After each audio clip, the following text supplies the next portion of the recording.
Mission चढ़दी कला।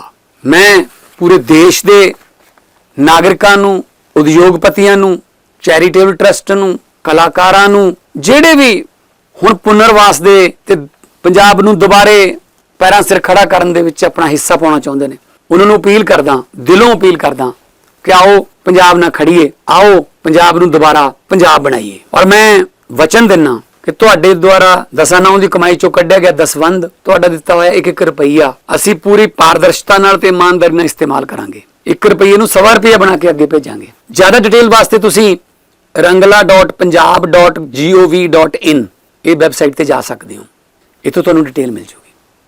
खुल दिली नाल मिशन चढ़दी कला च हिस्सा पाओ और आ जाओ दसीए दुनिया नूं कि पंजाब किसी भी संकट तो हारदा नहीं, पंजाब हमेशा चढ़दी कला च रहिंदा है।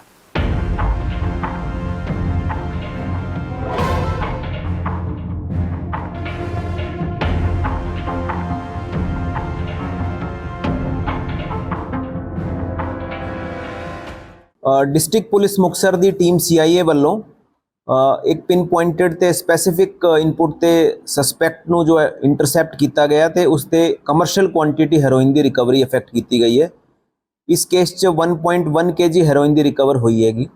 टीम CIA ने इस बड़ा चंगा काम किया तो इस बंदे नूं जो एप्रीहेंड किया गया, इसका नाम है जज सिंह उर्फ संदीप सिंह उर्फ सिद्धू। ये डिस्ट्रिक्ट फाजिलका का रहने वाला हैगा। तो ये जो इस एरिए च पहली बार नोटिस च आया सीगा कि इस तरह की इसकी एक्टिविटी च इनपुट सीगी तो इसनूं जब इंटरसैप्ट किया गया तो इसकी बाइक इसते रिकवर हुई तो बाइक ते 1.1 kg हैरोइन की रिकवरी इफैक्ट की गई है। तो इनिशियल पुछगिछ ते ये गल सामने आई है कि ये फिरोजपुर ते फाजिलका सैगमेंट तो लेके आया सीगा। इस ते पुछगिछ जारी हैगी है। तो we are investigating on all fronts की इसका फाइनेंशियल फुटप्रिंट की हैगा, फॉरवर्ड बैकवर्ड लिंकेजिस ते किहड़े बंदे इन्वॉल्व हैगे ते फर्दर इस टीम्स इसका जो मोबाइल जो फोरेंसिक पार्ट है वो भी एग्जामिन कर रही हैगी कि किस तरह कॉन्टैक्ट्स ते सीगा या किस तरह सारा जो ड्रग ट्रैफिकिंग नैटवर्क च इसका रोल सीगा। जो युद्ध नशे विरुद्ध पिछले 7 महीने तो लगातार चल रहा हैगा तो उसते मैं ये कहना चाहवागा कि पिछले कुछ टाइम तो 2-3 चीज़ां नोटिस च जो आई हैगी हैं कि मल्टीपल फ्रंट्स ते ही हैरोइन फ्रंट ते भी ते फार्मा ओपियोइड फ्रंट ते भी ते सिमिलरली कोई चेंजिंग सिनेरियो च कोई होर तरीके ते भी मॉडस ऑपरेंडी च काम कर रहा है। तो we have been able to apprehend and arrest the suspects and accuse based on the inputs provided by public only. तो लोगों का काफ़ी सहयोग इस रहा है। लोग रियल टाइम च फीडबैक देंदे हैगे, इनपुट्स देंदे हैगे, उसनूं असी प्रोसैस करते हैं, वैरीफाई करते हैं, उसते बेस ते आगे कार्रवाई भी होंदी हैगी। तो मैं तुहाडे राहीं ये भी गल कहना चाहांगा कि पब्लिक नूं कोई भी इनपुट मिलती है तो उसनां दी एक सीक्रेट तरीके ते उन्हां दी पुलिस वैरीफाई करके अगला एक्शन प्लान करती हैगी। बड़ी रिकवरी हुई है जी। हाँ जी। कि पहला भी इहदे खिलाफ कोई मामला दर्ज है, पहला कारां जुड़दियां नहीं। देखो इसते हाले जो इन्वेस्टिगेशन ते गल सामने आई हैगी ये जो कुछ एंटिटीज़ ते फिरोजपुर ते फाजिलका ते लिंक्ड सीगा ते उसदे बारे तफ्तीश साडी चल रही हैगी है। तो पिछले कुछ टाइम च रीसेंट इसकी फ्रैश एक्टिविटी डिस्ट्रिक्ट मुक्तसर से तो सामने नहीं आई सी। तो जो पिछले 1 महीने 1.5 महीने से जो पैटर्न चेंज होया हैगा, कुछ अलग डिस्ट्रिक्ट च नए बंदे आए हैगे या जो पब्लिक दे इनपुट्स आ रही हैगी वो असी लगातार उस च काम करते रहते हैं। सर जिथे देनी हुंदी है जां उन्हां ते भी कार्रवाई होएगी जां इस ते ही होएगी? वही मैं कह रहा कि ये कंसाइनमेंट किस तरीके ते और बैकवर्ड लिंक ते किधरों लेके आया सी, दैट इज़ वन पार्ट कि वो इंपॉर्टेंट हैगा कि मेन सप्लायर कौन है जिसते ये लेके आया सी। क्योंकि आप देखिया हैगा मुक्तसर ते पिछले कुछ टाइम ते जो पिछले 7 महीने की अगर गल करिए तो स्मॉल ते नॉन कमर्शियल क्वांटिटीज़ की रिकवरी हुई है ज़्यादातर। तो रिसेंटली जो कमर्शियल क्वांटिटी की रिकवरी हुई है उसके 2 पार्ट है कि CIA टीम ने बड़ा एक इंटैलीजेंटली ते डेलीजेंटली काम किया है, डेवलप की है इन्फॉर्मेशन, उसनों प्रोसैस करके आगे काम किया है। तो I appreciate my team on this front कि उन्होंने मतलब कली इन्फॉर्मेशन ते देखो बिल्ड करके काम करे तो टाइम लगता है। तो उस फ्रंट से काफ़ी काम होया क्योंकि इन्होंने मेहनत की है। नंबर 2 की कुछ जो पैटर्न भी कुछ चेंज होया हैगा कि पहला जो डिस्ट्रिक्ट जो अलोंग इंटरनेशनल बॉर्डर जो मेनली इधर पास जो है फिरोजपुर फाजिलका उसके नाल हुण जो एडजॉइनिंग डिस्ट्रिक्ट च भी काफ़ी मूवमेंट जो है नोटिस च आ रही हैगी, जिसके बेस ते ही फिर आगे कार्रवाई हो रही हैगी। जिमें भी रिसेंटली इसी में लिंकेजिज है उन्होंने अरेस्ट हैगी।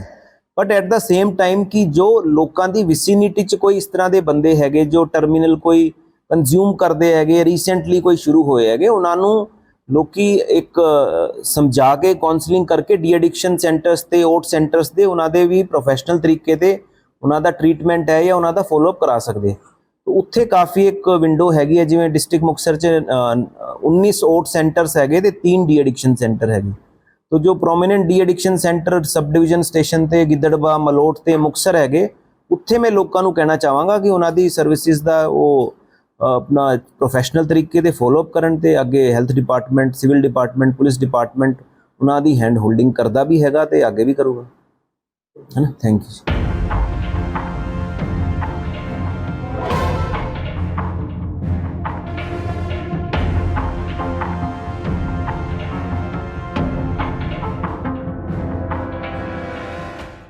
ਡਿਸਟ੍ਰਿਕਟ ਪੁਲਿਸ ਮੁਕਤਸਰ ਦੀ ਟੀਮ CIA ਵੱਲੋਂ ਇੱਕ ਪਿਨ ਪੁਆਇੰਟਡ ਤੇ ਸਪੈਸੀਫਿਕ ਇਨਪੁਟ ਤੇ ਸਸਪੈਕਟ ਨੂੰ ਜੋ ਇੰਟਰਸੈਪਟ ਕੀਤਾ ਗਿਆ ਤੇ ਉਸ ਤੇ ਕਮਰਸ਼ੀਅਲ ਕੁਆਂਟੀਟੀ ਹੈਰੋਇਨ ਦੀ ਰਿਕਵਰੀ ਇਫੈਕਟ ਕੀਤੀ ਗਈ ਹੈ। ਇਸ ਕੇਸ 'ਚ 1.1 kg ਹੈਰੋਇਨ ਦੀ ਰਿਕਵਰ ਹੋਈ ਹੈਗੀ। ਟੀਮ CIA ਨੇ ਇਸ 'ਚ ਬੜਾ ਚੰਗਾ ਕੰਮ ਕੀਤਾ ਤੇ ਇਸ ਬੰਦੇ ਨੂੰ ਜਿਹੜਾ ਐਪਰੀਹੈਂਡ ਕੀਤਾ ਗਿਆ, ਇਸ ਦਾ ਨਾਮ ਹੈ ਜੱਜ ਸਿੰਘ ਉਰਫ ਸੰਦੀਪ ਸਿੰਘ ਉਰਫ ਸਿੱਧੂ। ਇਹ ਡਿਸਟ੍ਰਿਕਟ ਫਾਜ਼ਿਲਕਾ ਦਾ ਰਹਿਣ ਵਾਲਾ ਹੈਗਾ। तो ये जो इस एरिए च पहली बार नोटिस च आया सीगा कि इस तरह की इसकी एक्टिविटी च इनपुट सीगी ते इसनू जब इंटरसैप्ट किया गया तो इसकी बाइक इस ते रिकवर हुई तो बाइक ते 1.1 kg हेरोइन की रिकवरी इफेक्ट की गई है। तो इनिशियल पुछगिछ ते ये गल सामने आई है कि ये फिरोजपुर ते फाजिलका सैगमेंट तो लेके आया सीगा। इस ते पुछगिछ जारी हैगी तो we are investigating on all fronts ਕਿ ਇਸ ਦਾ ਫਾਈਨੈਂਸ਼ੀਅਲ ਫੁੱਟਪ੍ਰਿੰਟ ਕੀ ਹੈਗਾ, ਫਾਰਵਰਡ ਬੈਕਵਰਡ ਲਿੰਕੇਜਸ ਤੇ ਕਿਹੜੇ ਬੰਦੇ ਇਨਵੋਲਡ ਹੈਗੇ ਤੇ ਫਰਦਰ ਇਸ 'ਚ ਟੀਮਸ ਇਸ ਦਾ ਜੋ ਮੋਬਾਈਲ ਜੋ ਫੋਰੈਂਸਿਕ ਪਾਰਟ ਹੈ ਉਹ ਵੀ ਐਗਜ਼ਾਮਿਨ ਕਰ ਰਹੀ ਹੈਗੀ ਕਿ ਕਿਸ ਤਰ੍ਹਾਂ ਕੰਟੈਕਟਸ ਤੇ ਸੀਗਾ ਜਾਂ ਕਿਸ ਤਰ੍ਹਾਂ ਸਾਰਾ ਜੋ ਡਰਗ ਟ੍ਰੈਫਿਕਿੰਗ ਨੈਟਵਰਕ 'ਚ ਇਸ ਦਾ ਰੋਲ ਸੀਗਾ। ਜੋ युद्ध नशे विरुद्ध पिछले 7 महीने तो लगातार चल रहा हैगा। तो उस पर मैं ये कहना चाहूँगा कि पिछले कुछ टाइम तो 2-3 चीज़ां नोटिस 'ਚ जो आई हैगियां कि मल्टीपल फ्रंट्स ते ही हैरोइन फ्रंट ते भी ते फार्माओपियड फ्रंट ते भी ते सिमिलरली कोई चेंजिंग सिनेरियो च कोई होर तरीके ते भी मॉडस ऑपरेंडी च काम कर रहा है। तो we have been able to apprehend and arrest the suspects and accuse based on the inputs provided by public only.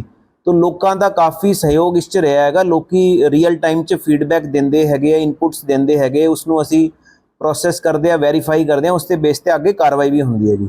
तो मैं तुहाडे राही ये भी गल कहना चाहांगा कि पब्लिक ਨੂੰ कोई भी इनपुट मिलती है तो उसना दी एक सीक्रेट तरीके ते उन्हां दी पुलिस वेरीफाई करके अगला एक्शन प्लान करती हैगी। ਵੱਡੀ ਰਿਕਵਰੀ ਹੋਈ ਹੈ ਜੀ। ਹਾਂਜੀ ਕੀ ਪਹਿਲਾਂ ਵੀ ਇਹਦੇ ਖਿਲਾਫ ਕੋਈ ਮਾਮਲਾ ਦਰਜ ਹੈ? ਪਹਿਲਾਂ ਕਾਰਾਂ ਜੁੜਦੀਆਂ नहीं, देखो इस ते हाले जो इन्वेस्टिगेशन ते गल सामने आई हैगी, ये जो कुछ एंटिटीज़ ते फिरोजपुर ते फाजिलका ते लिंक्ड सीगा ते उस दे बारे तफ्तीश साडी चल रही हैगी है। तो पिछले कुछ टाइम च रीसेंट इसकी फ्रैश एक्टिविटी डिस्ट्रिक्ट मुक्तसर से तो सामने नहीं आई सी।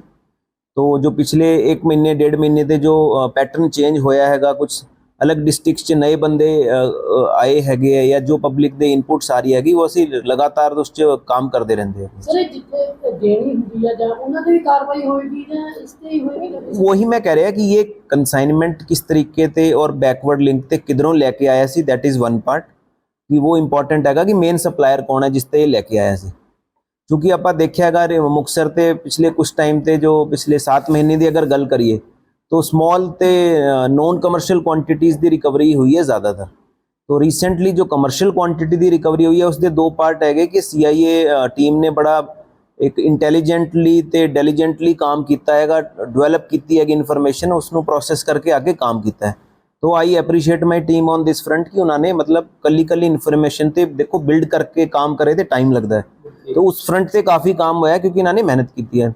नंबर 2 की कुछ जो पैटर्न भी कुछ चेंज होया हैगा कि पहला जो डिस्ट्रिक्ट जो अलोंग इंटरनेशनल बॉर्डर जो मेनली इधर पास जो है फिरोजपुर फाजिलका उस दे नाल हुण जो एडजॉइनिंग डिस्ट्रिक्ट च भी काफ़ी मूवमेंट जो है नोटिस च आ रही हैगी, जिस दे बेस ते ही फिर आगे कार्रवाई हो रही हैगी। जिवें भी रिसेंटली इसी लिंकेजिज है उन्हां दी अरेस्ट हैगी। But at the same time कि जो लोगों की विसिनिटी च कोई इस तरह के बंदे हैगे जो टर्मिनल कोई कंज्यूम करते हैगे, रिसेंटली कोई शुरू होए हैगे, उन्होंने लोग एक समझा के काउंसलिंग करके डी एडिक्शन सेंटर्स ते ओट सेंटर्स दे उन्होंने भी प्रोफैशनल तरीके ते उन्हों दा ट्रीटमेंट है या उन्हों दा फॉलोअप करा सकते। ਉੱਥੇ ਕਾਫੀ ਇੱਕ ਵਿੰਡੋ ਹੈਗੀ ਹੈ, ਜਿਵੇਂ ਡਿਸਟ੍ਰਿਕਟ ਮੁਕਤਸਰ 'ਚ 19 ਓਟ ਸੈਂਟਰਸ ਹੈਗੇ ਤੇ 3 ਡੀ ਐਡਿਕਸ਼ਨ ਸੈਂਟਰ ਹੈਗੇ। ਤੋ ਜੋ prominent de addiction centre sub division station ਤੇ ਗਿੱਦੜਬਾ, ਮਲੋਟ ਤੇ ਮੁਕਤਸਰ ਹੈਗੇ, ਉੱਥੇ ਮੈਂ ਲੋਕਾਂ ਨੂੰ ਕਹਿਣਾ ਚਾਹਾਂਗਾ ਕਿ ਉਹਨਾਂ ਦੀ ਸਰਵਿਸਿਜ਼ ਦਾ ਉਹ ਆਪਣਾ ਪ੍ਰੋਫੈਸ਼ਨਲ ਤਰੀਕੇ ਤੇ ਫੋਲੋਅਪ ਕਰਨ, ਤੇ ਅੱਗੇ health department, civil department, police department ਉਹਨਾਂ ਦੀ ਹੈਂਡ ਹੋਲਡਿੰਗ ਕਰਦਾ ਵੀ ਹੈਗਾ ਤੇ ਅੱਗੇ ਵੀ ਕਰੂਗਾ, ਹੈ ਨਾ। Thank you.